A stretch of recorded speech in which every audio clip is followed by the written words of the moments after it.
Un père célibataire millionnaire trouve une fiancée enchaînée dans la forêt. Ce qu'il fait ensuite va vous choquer. L'air de la forêt était vif et vibrant des senteurs de pin et de terre humide. Les oiseaux gazouillaient dans la canopée tandis que le léger craquement des bottes sur le sol résonnait doucement à travers les arbres. Noah, un homme d'une trentaine d'années, à la mâchoire forte adoucie par la bonté de ses yeux, aidait sa fille de 8 ans, Lily, à installer leur modeste campement à l'orée d'une réserve forestière isolée. L'endroit était paisible, loin du bruit de la ville, et parfait pour leur escapade du week-end loin du poids du monde. Lily, aux yeux vifs et pleins de vie, filait à travers les sous-bois, son rire traînant comme des carillons éoliens dans la brise. « Papa, regarde cet insecte !» s'exclama-t-elle, tenant une minuscule créature sur son doigt. Noah sourit chaleureusement, ébouriffa ses cheveux bouclés et hocha la tête avec un murmure approbateur. « Ne t'éloigne pas trop, d'accord, ma puce, dit-il, gardant une voix légère mais le regard prudent. Tandis que Lily gambadait devant, Noah s'agenouilla pour ajuster un piquet de tente. C'est alors qu'il l'entendit, faible, se mêlant presque au bruissement des feuilles, une voix.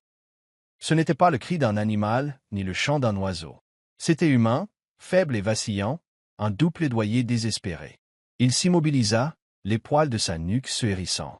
La forêt sembla s'arrêter avec lui. Il l'entendit de nouveau, plus clairement cette fois. « Au secours !» Noah se redressa, son instinct prenant le dessus. « Lily, reste près de moi !» appela-t-il, puis se tourna vers la direction du son. Il se déplaça avec précaution, frôlant les branches basses, les broussailles tirant sur son jean. La voix le guida plus profondément dans la forêt jusqu'à ce qu'il arrive à une petite clairière, enveloppée d'ombre, la lumière du soleil perçant à peine à travers l'épaisse canopée. Là, contre le tronc noueux d'un vieux chêne, se trouvait une femme. Elle était affaissée, sa robe blanche souillée et déchirée, contrastant violemment avec la terre sombre. Il fallut une seconde à Noah pour réaliser ce qu'il voyait. Elle était, ses poignets et ses chevilles étaient meurtris, à vif et ensanglantés. Des mèches de ses cheveux sombres collaient à son visage strié de larmes. Ses yeux, larges et terrifiés, rencontrèrent les siens. « Mon Dieu !» marmonna Noah, se précipitant en avant. Il tomba à genoux à côté d'elle, faisant attention à ne pas l'effrayer. « Eh, ça va. Je suis là maintenant. Je m'appelle Noah. Que s'est-il passé? Qui vous a fait ça ?» Les lèvres de la femme tremblèrent, sa voix un fil fragile. « Irina, je m'appelle Irina. S'il vous plaît, vous devez me sortir d'ici. » Noah tendit la main vers les chaînes, les inspectant. Elles étaient lourdes et rouillées, mais clairement solides. « Il me faut quelque chose pour les briser, » dit-il. « Savez-vous qui vous a fait ça ?» Elle hocha lentement la tête, le souffle court. « Oui, ils ont dit que je fuyais mon destin, que je devais l'épouser, que si je refusais, j'en paierais le prix. » Les sourcils de Noah se froncèrent d'inquiétude. Qui était-il? Sa famille. Ils sont vieux, puissants. Il est riche, très riche, mais pervers. J'ai fui le jour du mariage. Ils m'ont traqué, comme un animal. Noah sentit son estomac s'énuire. Ce n'était pas juste un accident bizarre. C'était quelque chose de plus sombre. Il jeta un coup d'œil par-dessus son épaule, comme s'attendant à ce que quelqu'un sorte des arbres à tout moment. « J'ai ma fille pas loin, » murmura-t-il. « Je dois vous libérer de ces chaînes, et nous devons partir d'ici vite. » Irina secoua la tête, sa voix tombant à un murmure rauque. « Non, si vous faites du bruit, s'ils vous entendent, ils nous trouveront tous les deux. Ils surveillent, toujours. » Noah la regarda dans les yeux, voyant non seulement la peur, mais une profondeur de traumatisme qui lui serra la poitrine. « Je ne laisserai pas cela arriver, » dit-il fermement. « Je vous le promets. » Il sortit son outil multifonction, la seule chose qu'il avait sur lui. Ce n'était pas fait pour ce genre de travail, mais il commença néanmoins à s'attaquer aux chaînes, ses doigts stables malgré la tension montante. La respiration d'Irina devint rapide. Elle s'agrippa à la base de l'arbre de sa main libre. « S'il vous plaît, vous ne comprenez pas. S'ils me trouvent, ils me ramèneront de force, comme une bête, comme un animal en cage. » Sa voix se brisa sur le dernier mot, et les mains de Noah s'arrêtèrent.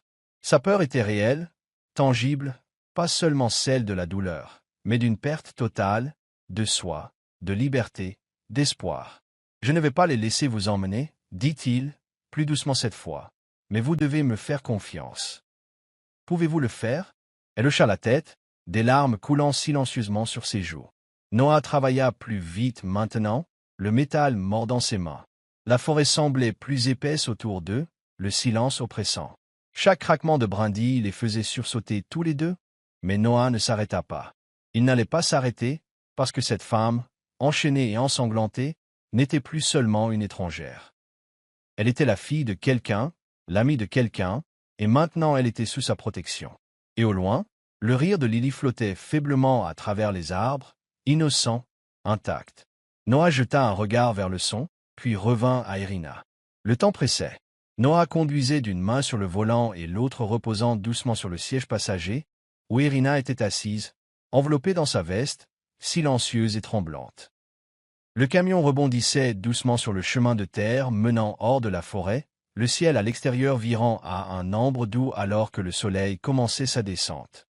Lily, attachée sur la banquette arrière, observait Irina avec une curiosité tranquille, sentant quelque chose de différent chez cette femme que son père venait de sauver. Le trajet jusqu'à la ferme parut plus long que d'habitude, lourd de peur et de questions tacites. Mais Noah gardait les yeux devant, ne jetant un coup d'œil à Irina que lorsque les phares du camion vacillaient sur sa peau pâle, captant la lueur des larmes séchées et des ecchymoses.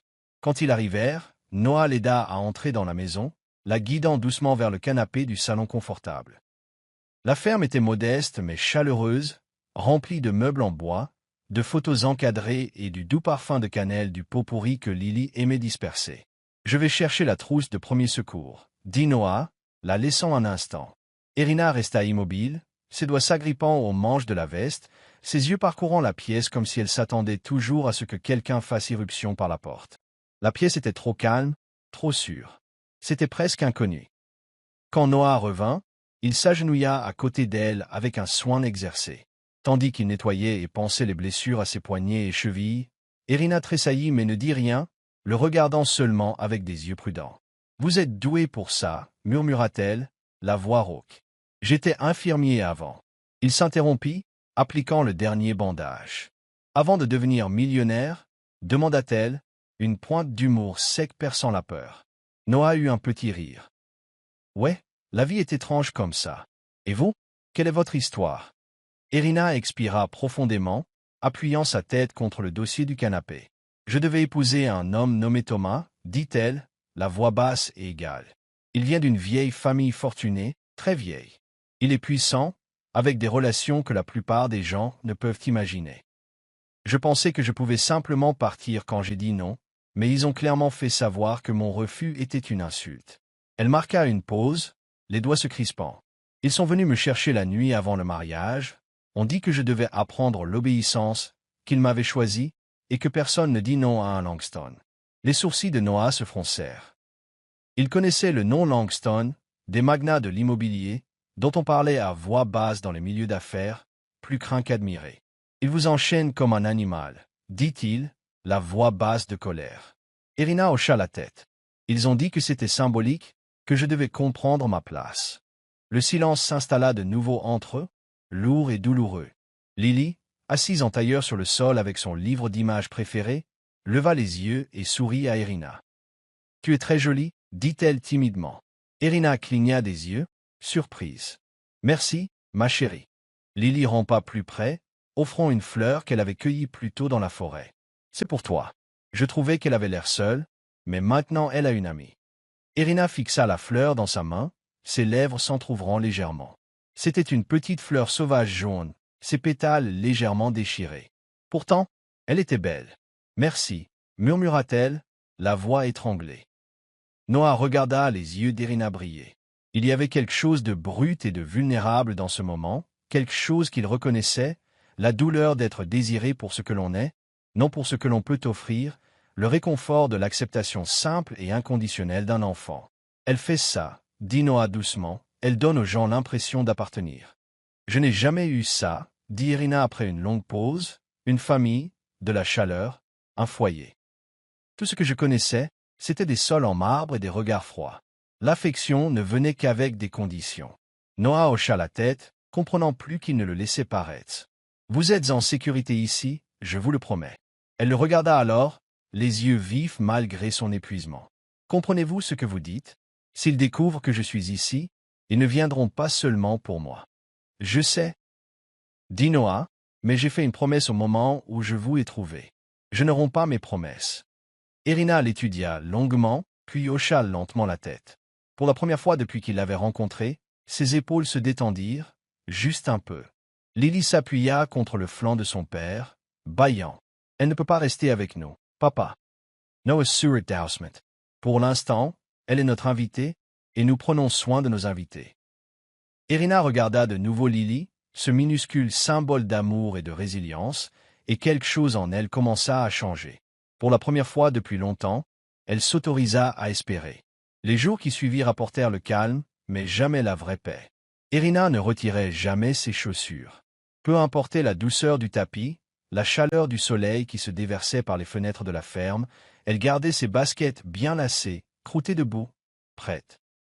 La nuit, pendant que Noah lisait des histoires à Lily pour l'endormir, Irina s'asseyait près de la fenêtre, les yeux balayant la lisière des arbres au-delà de la clôture. Elle mémorisait chaque craquement du plancher, chaque ombre que la lune projetait sur le porche, sur la porte arrière, le garage, le hangar derrière la grange. Elle cataloguait chacun comme une voie d'évasion potentielle. Elle n'était ni délirante ni paranoïaque au sens traditionnel du terme. Elle survivait. Son esprit, vif et méthodique, fonctionnait comme celui d'un soldat en territoire ennemi. Elle comptait les minutes nécessaires pour atteindre le camion depuis chaque pièce. Elle dormait par courtes périodes, le dos toujours contre un mur. Au moindre bruit soudain, ses yeux s'ouvraient brusquement, le souffle retenu jusqu'à ce que le silence revienne. Noah le remarqua, mais il ne dit rien. Au lieu de cela, il construisit autour d'elle un sanctuaire silencieux, sans question, sans pression, juste de la chaleur, de la patience, du café laissé sur la table de la cuisine, des serviettes propres pliées sur le comptoir de la salle de bain, un garde-manger rempli, un sourire prêt. Il voulait qu'elle guérisse, pas qu'elle se hâte, et lentement, Irina répondit. Elle ne tressaillait plus quand Noah lui passait une assiette. Elle ne se raidissait plus quand Lily grimpait sur ses genoux avec un dessin. Elle commença à aider au petit déjeuner, à plier le linge, fredonnant même faiblement en faisant la vaisselle près de l'évier. La confiance était une chose fragile, mais elle se formait, couche après couche. Un soir, le ciel peint de touches de lavande et d'or, Lily demanda si elle pouvait nourrir les poules. Noah hocha la tête depuis le porche. « Reste près du poulailler, ma puce. » Lily sourit et bondit, ses petites bottes soulevant la poussière. Irina se tenait près de la balustrade, regardant le champ. « Elle n'a peur de rien, » murmura-t-elle. Noah la regarda, ses yeux doux. Elle ressemble beaucoup à sa mère. Une ombre passa sur le visage d'Irina. Elle est partie. Noah hocha lentement la tête. Accident de voiture, il y a 5 ans. Irina ne dit rien un instant, puis offrit un doux. Je suis désolé. Elle vous aurait aimé, Noah. Elle avait une façon de voir à travers les cicatrices des gens. Irina baissa les yeux sur ses mains, puis vers l'horizon, où la silhouette de Lily rebondissait dans les hautes herbes. Quelques minutes passèrent, puis ils l'entendirent, un cri. Le cœur de Noah se serra. Lily? Il dévala les marches, Irina juste derrière lui. Mais quand ils atteignirent le poulailler, Lily n'était pas là. Elle était juste là. Marmonna Noah, la voix tendue. Lily! Cria Irina, sa voix tranchant l'air calme du soir. Elle se mit à courir, filant frénétiquement entre les arbres, autour du hangar, sa respiration erratique. Lily, réponds-moi. Noah essaya de la calmer. Irina, attends, elle est peut-être retournée par l'autre côté. Mais Irina ne pouvait pas l'entendre. Ses mains griffaient les arbustes, ses yeux hagards. Non, non, non, pas encore. Irina. Noah lui attrapa les épaules. Regarde-moi. Elle se débattit contre lui, sanglotant. Ils l'ont emmenée, comme ils ont emmené ma sœur. Elle n'avait que 10 ans. Ils ont dit qu'elle s'était trop éloignée, et elle n'est jamais revenue, et je n'ai pas pu la sauver. Les vannes cédèrent. Noah se figea, la réalisation le frappant comme un coup de poing à la poitrine. Irina s'effondra à genoux, ses cris bruts et non filtrés, les mains dans les cheveux. Je ne peux pas revivre ça, je ne peux pas perdre un autre enfant. Je te le promets. Dit Noah, s'agenouillant avec elle. Nous allons la trouver, mais tu n'es pas seul, pas cette fois. C'est alors qu'ils entendirent un bruissement, puis une voix douce et coupable.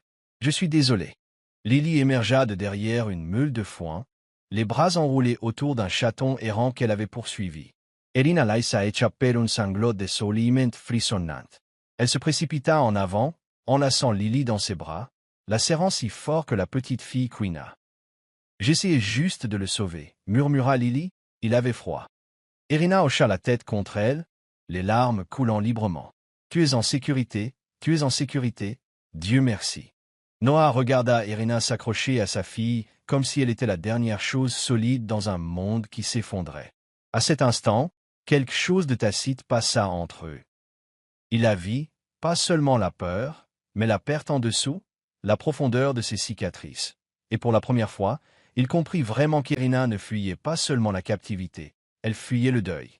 La ferme était silencieuse, baignée dans la lueur chaude et vacillante du feu de cheminée. Dehors, le vent murmurait à travers les arbres, mais à l'intérieur, une calme immobilité s'était installée. Lily s'était endormie sur le canapé, blottie sous une couverture avec le chaton errant, maintenant nommé Clové, niché à côté d'elle.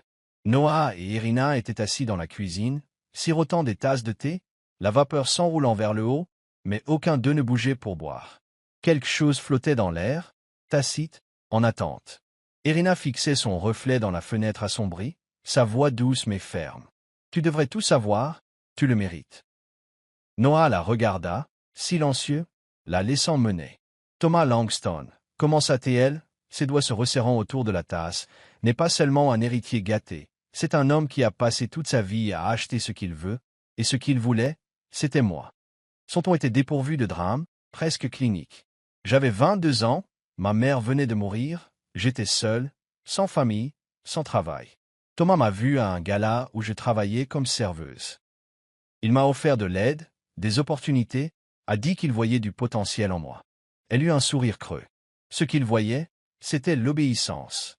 Elle marqua une pause, puis continua.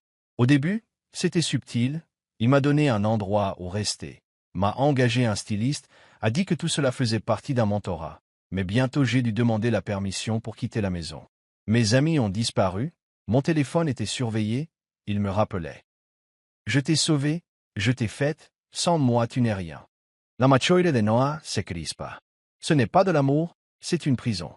Irina hocha la tête.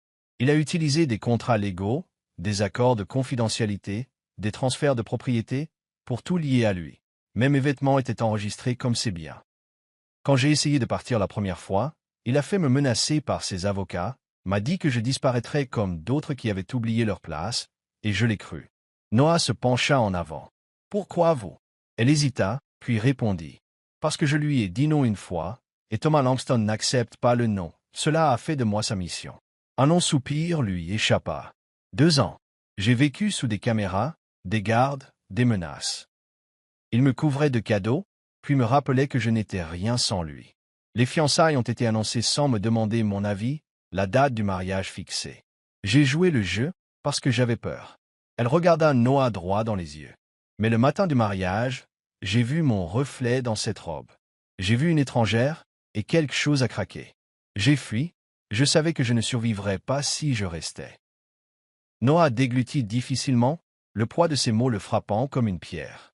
Et c'est là qu'ils vous ont attrapé. Elle hocha la tête. Dans les bois. J'essayais d'atteindre une gare routière.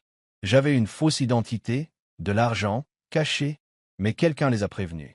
Ils m'ont ramené de force. Je pense qu'ils allaient me garder caché jusqu'après le mariage, et forcer une séance photo, faire croire que j'avais finalement accepté. Elle ferma les yeux. J'ai réussi à me défaire des menottes quand les gardes sont partis. J'ai de nouveau fui. C'est là que vous m'avez trouvé.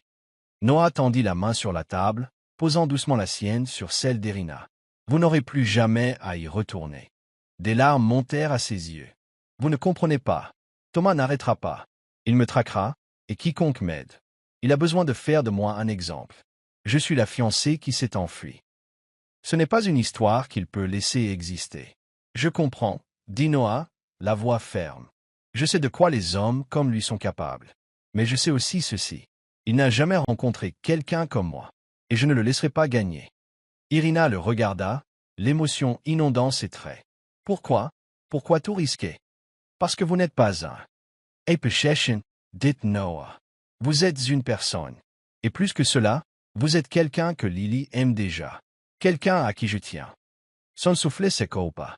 Elle détourna le regard, puis le ramena vers lui, comme si elle essayait de figer l'instant. Je ne veux entraîner personne dans ma chute, murmura-t-elle. J'ai passé si longtemps à fuir, à m'attendre à la trahison à chaque tournant. Mais s'il y a quelqu'un, n'importe qui m'a fait croire de nouveau aux gens, c'est vous. Look her and Noah S.E. Sarah. Je ne suis pas un sauveur, dit-il. Mais je serai à vos côtés, quoi qu'il arrive. C'est une promesse. Elle hocha la tête, la larme tombant enfin. Et dans le silence qui suivit, quelque chose changea entre eux. Quelque chose de puissant, de fragile et d'incassable à la fois. Les jours se transformèrent en semaines, et l'immobilité de la campagne enveloppa Irina d'une sorte de paix qu'elle n'avait jamais connue. La ferme, autrefois inconnue et pleine d'ombre, commença à ressembler à un foyer. Elle ne dormait plus avec ses chaussures. Les portes étaient toujours verrouillées, mais elle ne les vérifiait plus 5 fois par nuit. Lentement, elle recommença à respirer, non pas dans la peur, mais au rythme du vent à travers les champs et du calme bourdonnement de la vie autour d'elle. Noah lui laissait de l'espace, ne la pressant jamais, ne demandant jamais plus que ce qu'elle était prête à donner. Il lui faisait simplement son café le matin, laissait une fleur du jardin à sa place à table, souriait quand elle riait. Et elle avait commencé à rire, doucement, incertaine au début, mais réelle. Lily l'adorait. Elle passait des après-midi dans la cuisine, où Irina apprenait à la petite fille à faire des biscuits aux pépites de chocolat, ses mains couvertes de farine tandis que Lily rigolait à côté d'elle. Elle commença à planter un jardin derrière la maison. Au début, ce n'était que des herbes, basilic, menthe, romarin. Puis vinrent les tomates, les haricots et les poivrons. Noah l'aidait à bêcher la terre, et Lily peignait les tuteurs de plantes avec des couleurs vives. Le jardin, comme Irina, commença à prendre racine. Un soir, alors qu'ils étaient tous les trois assis sur le porche à regarder les lucioles clignoter à travers les champs, Irina se tourna vers Noah. « Je n'aurais jamais cru pouvoir ressentir cela à nouveau, ni la paix, ni la joie, ni ça. » Noah la regarda, sa voix douce. « Moi non plus. » Il y eut un silence entre eux, épais de pensées tacites. Finalement, Noah rompit le silence. « Je ne t'ai pas tout dit, dit-il, à propos de moi, de la mère de Lily. » Irina pencha la tête, attendant. « C'était mon premier amour. Nous nous sommes mariés jeunes, trop jeunes. Je pensais que nous avions tout. Mais elle avait d'autres projets, d'autres personnes. » Il frotta son pouce sur le bord de sa tasse de café. « Quand elle est partie, elle ne m'a pas seulement quitté, elle a aussi quitté Lily. Elle a dit que le monde était trop petit ici, que nous la retenions. » Le cœur d'Irina se serra. « Je suis tellement désolé. J'ai été en colère pendant longtemps, pas seulement contre elle mais contre moi-même, pour ne pas l'avoir vue, pour avoir cru en quelque chose qui n'était pas réel. » Il la regarda, ses yeux doux. « J'ai arrêté de faire confiance aux femmes, arrêté de laisser quiconque s'approcher. Mais tu m'as laissé entrer, murmura-t-elle. Oui, dit-il, parce que tu n'as pas demandé à être ici, parce que tu as été honnête, même quand ça faisait mal, et parce que, je te vois, toi, pas ce qui t'est arrivé, juste, toi. » Des larmes montèrent à ses yeux, mais elle sourit à travers elles. « Et je te vois aussi, Noah. » Cette nuit-là, ils s'attardèrent sur le porche, longtemps après que les étoiles furent apparues, leurs mains se frôlant alors qu'ils étaient assis côte à côte, n'ayant pas besoin de précipiter le moment, le laissant simplement se dérouler. Mais la paix, comme ils le savaient tous les deux, est une chose fragile. Quelques jours plus tard, juste avant le coucher du soleil, un camion de livraison s'engagea dans l'allée. Noah sortit pour accueillir le chauffeur, qui lui tendit une housse à vêtements blanches et une petite enveloppe ivoire. « C'est pour mademoiselle Irina, » dit l'homme, puis il repartit. Noah fronça les sourcils, le poids de la housse familier et déplacé. Il l'apporta à l'intérieur et trouva Irina dans la cuisine avec Lily, sortant une plaque de biscuits du four. L'odeur de vanille et de chocolat emplissait la pièce. « Ceci vient d'arriver pour toi, » dit-il, posant les objets sur le comptoir. Le sourire d'Irina vacilla dès qu'elle vit la housse. Ses mains se mirent à trembler. Elle attrapa d'abord l'enveloppe. Elle était scellée d'un cachet de cire, le blason de la famille Langston. Son nom était écrit d'une écriture élégante et déliée qu'elle ne reconnaissait que trop bien. Les doigts tremblants, elle l'ouvrit. Une seule carte en glissa, qui disait « Tu peux jouer à la fermière dans la boue aussi longtemps que tu veux, mais tu sais comment ça se termine. » Tu m'appartiens. Essaie encore de fuir et je t'enchaînerai devant le monde entier. Considère ceci comme ta robe de mariée. Deuxième round. Irina fixa la lettre, le souffle coupé. Puis, presque mécaniquement, elle ouvrit la fermeture éclair de la housse à vêtements. À l'intérieur se trouvait une nouvelle robe de mariée. Élégante, luxueuse, exactement le style qu'elle avait décrit en passant à Thomas des années auparavant. Il s'en était souvenu, il avait attendu, et maintenant il le lui rappelait. Elle était toujours à lui. La pièce devint floue. Ses genoux cédèrent. Noah la rattrapa avant qu'elle ne touche le sol. « Je te tiens », murmura-t-il, la serrant contre sa poitrine. Elle agrippa la lettre, son corps secoué de sanglots. « Il n'arrêtera jamais, plaira-t-elle. Il me trouvera. Il te fera du mal. Il prendra tout. Je pensais que je pouvais recommencer, mais j'avais tort. J'avais tellement tort. » Noah la serra plus fort, sa voix ferme. « Non, Irina, tu n'es pas à lui. Tu n'es pas une propriété. Tu n'es pas impuissante. Nous affronterons cela ensemble. Mais tu as un enfant, murmura-t-elle. Tu as tout à perdre. » Il lui toucha doucement le visage, relevant son menton jusqu'à ce que leurs yeux se rencontrent. « Alors laisse-moi le perdre pour la bonne raison. » Et à cet instant, enveloppée dans ses bras, des larmes sur ses joues, Irina sentit son cœur endommagé, gardé, usé, se remettre à battre d'espoir. Le soleil du matin filtrait à travers les rideaux de dentelle, projetant des formes dorées sur le sol de la ferme. Irina se tenait près de la fenêtre, serrant une tasse de thé froid. Elle ne regardait pas le lever du soleil. Elle regardait son passé en face. « Je ne vais plus fuir », dit-elle doucement, sa voix plus forte qu'elle ne l'avait été depuis des années. Noah s'approcha et posa une main ferme sur son épaule. « Tu es sûr ?» Elle se tourna vers lui. « Fuir ne m'a jamais libéré. Ça m'a seulement gardé seul. Si je veux vraiment vivre, si je veux que Lily grandisse en connaissant la vérité, je dois arrêter de me cacher. Je veux qu'il soit démasqué. Je veux que les gens voient qui il est vraiment. » Et ainsi, avec l'aide d'Evelyn Cartwright, l'amie de Noah et une avocate redoutable connue pour faire tomber des géants, ils élaborèrent un plan. Irina inviterait Thomas à la ferme, feignant de se rendre. Portant un dispositif d'enregistrement caché, elle le pousserait à avouer. Des officiers attendraient juste à l'extérieur, près dès qu'ils auraient ce dont ils avaient besoin. C'était dangereux, mais Irina en avait fini d'avoir peur. Le jour arriva. Irina portait un pull doux et un jean. Ses mains tremblaient sous la table, mais son visage était calme. Lily avait été mise en sécurité. Evelyn attendait dans un coin, son téléphone connecté à l'enregistrement. Noah restait proche, observant avec une force tranquille. À midi, une élégante voiture noire remonta le chemin de terre. Thomas Langston and sorted, impeccable, confiant, Freud. Irina le rejoignit sur le porche. « Irina, » dit-il doucement, en écartant les bras. « Tu as l'air rustique. » Elle ne tressaillit pas. « Tu es venue seule ?» Il eut un sourire narquois. « Ai-je besoin de renfort pour parler à ma fiancée ?»« Nous n'avons jamais été fiancés, » dit-elle fermement. Thomas haussa les épaules, s'approchant. « Je te pardonne. Tu as peur. Toute cette comédie, cette vie à la ferme, tu t'en remettras. » Il tendit la main vers elle. Elle recula. « Tu n'as pas à me pardonner, » dit-elle. « Tu m'as mise en cage, tu m'as contrôlé. Ce n'est pas de l'amour, c'est de l'obsession. » L'expression de Thomas s'assombrit. « Tout ce que je t'ai donné, chaque robe, chaque diamant, c'était moi qui prenais soin de toi. Tu n'as juste pas compris comment fonctionne le monde. » Irina garda sa voix calme. Le micro sous sa chemise captait chaque mot. « Je sais ce que tu as fait aux autres, Thomas, celles qui ont disparu. » Il ricana. « Tu crois que quelqu'un croirait une fugitive plutôt que moi? Je suis un Langston. »« Alors prouve-le, » dit-elle. « Dis-le. Admets-le. » Son sourire s'effaça. Sa voix tomba à un sifflement. « Bien, je t'ai acheté. J'ai acheté ta vie.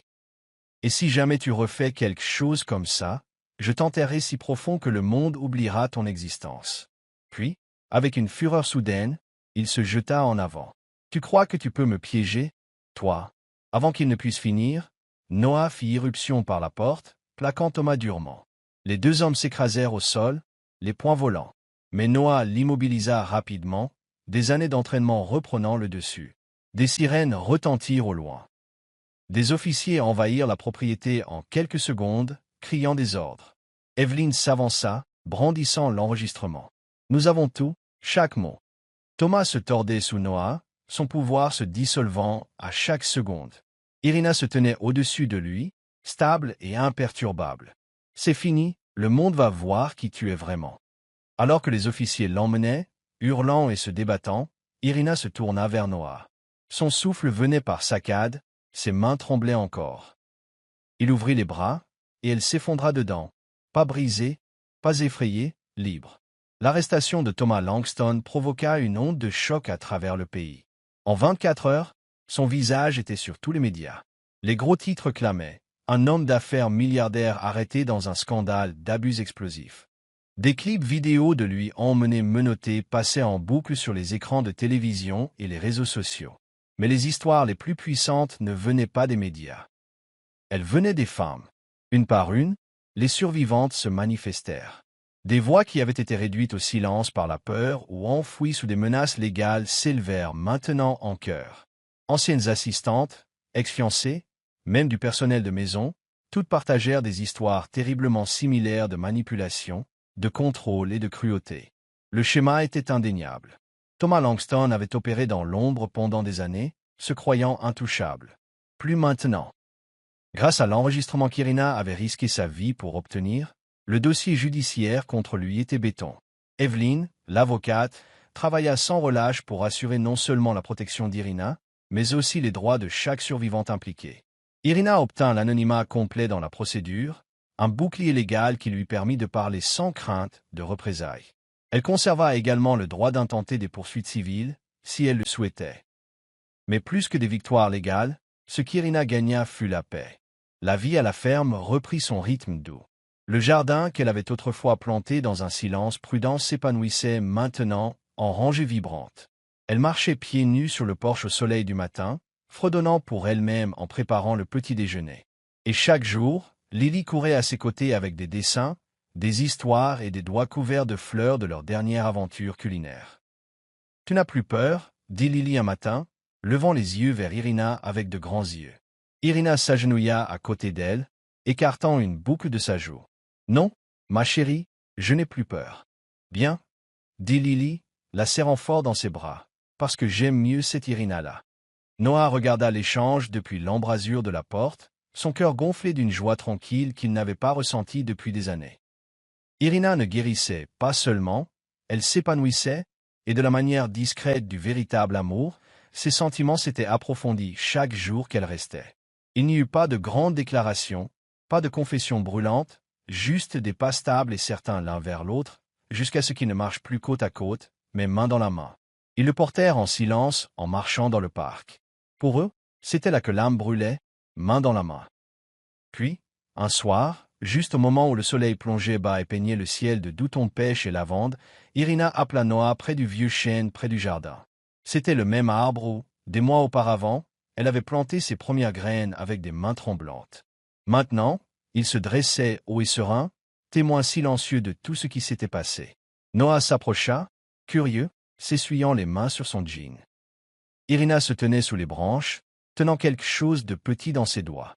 Son expression était calme, mais ses yeux brillaient dans la lumière déclinante. « Je veux te montrer quelque chose, » dit-elle.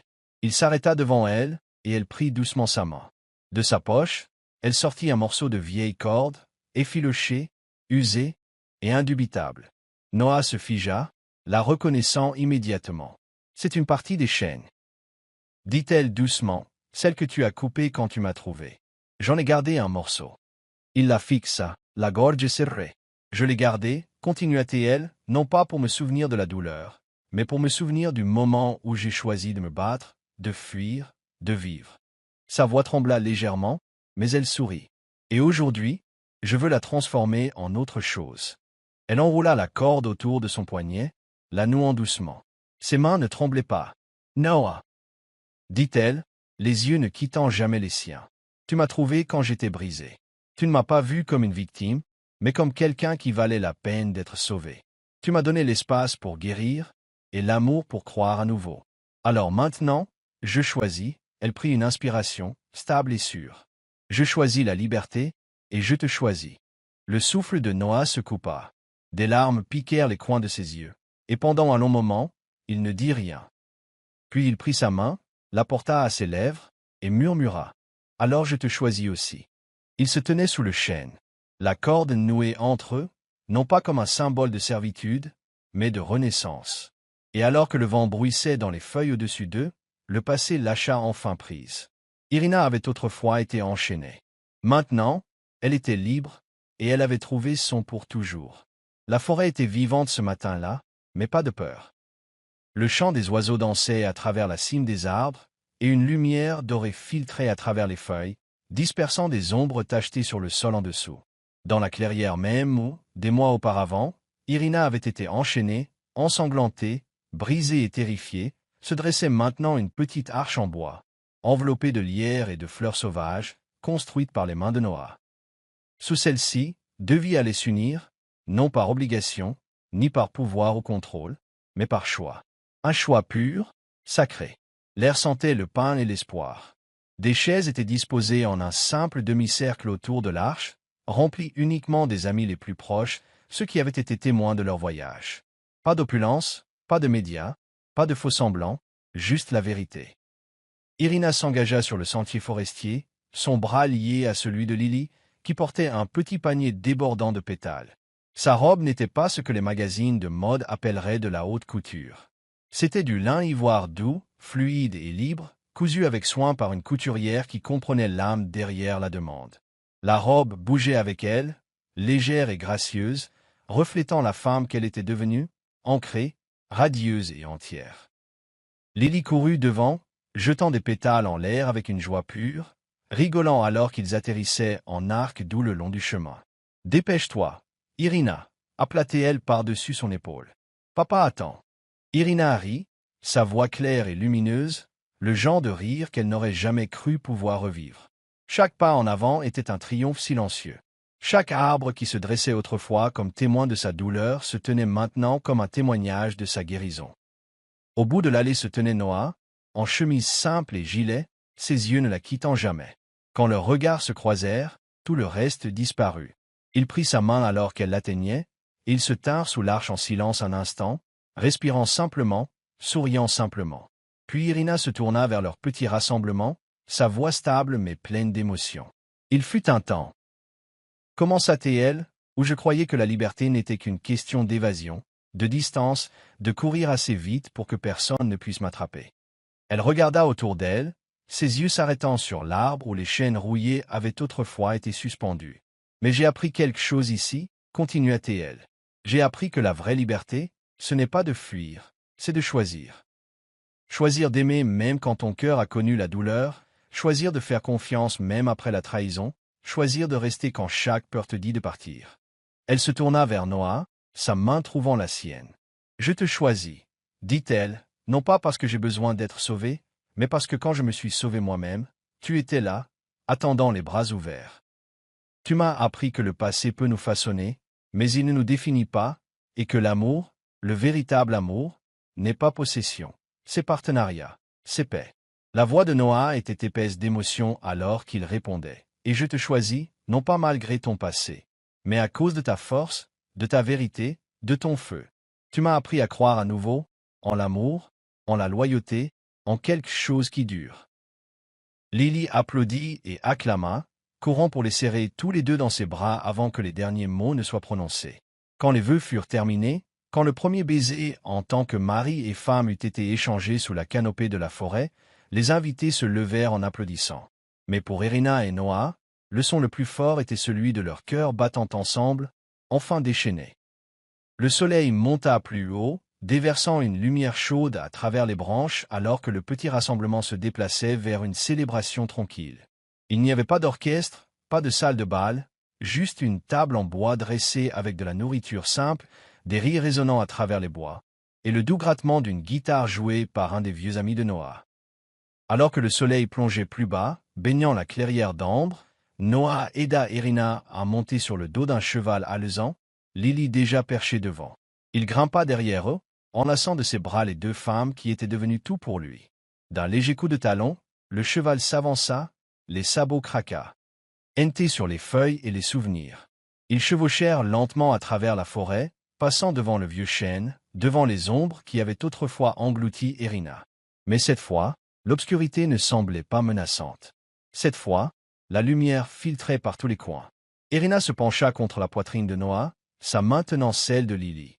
Elle avait été enchaînée, elle avait été traquée, elle avait été blessée. Mais maintenant elle était libre. Et la liberté n'avait jamais été aussi belle. Alors que les derniers rayons de soleil embrassaient le sol de la forêt, et que le son des sabots s'estompait doucement dans le silence doré du soir, une vérité demeurait. L'amour, librement choisi, devient la force la plus puissante de toutes. Le voyage d'Irina n'était pas seulement une question de survie, il s'agissait de récupérer sa voix, sa vie et son cœur. Des ombres de la captivité à la lumière d'un amour construit sur la confiance et la vérité, elle trouva sa liberté non pas en fuyant, mais en restant immobile et en choisissant d'aimer à nouveau. Et ce faisant, elle ne changea pas seulement son histoire, elle en écrivit une nouvelle. Si cette histoire a touché votre cœur, vous a fait croire en l'espoir, ou vous a rappelé que la guérison est possible, veuillez prendre un moment pour vous abonner à Histoire qui touche l'âme. Soul Stirring Stories. Ici, nous partageons des voyages puissants et émotionnels qui élèvent, inspirent et nous rappellent à tous la force de l'esprit humain. Merci d'avoir regardé, et souvenez-vous, parfois, les plus belles histoires commencent là où tout s'est autrefois effondré.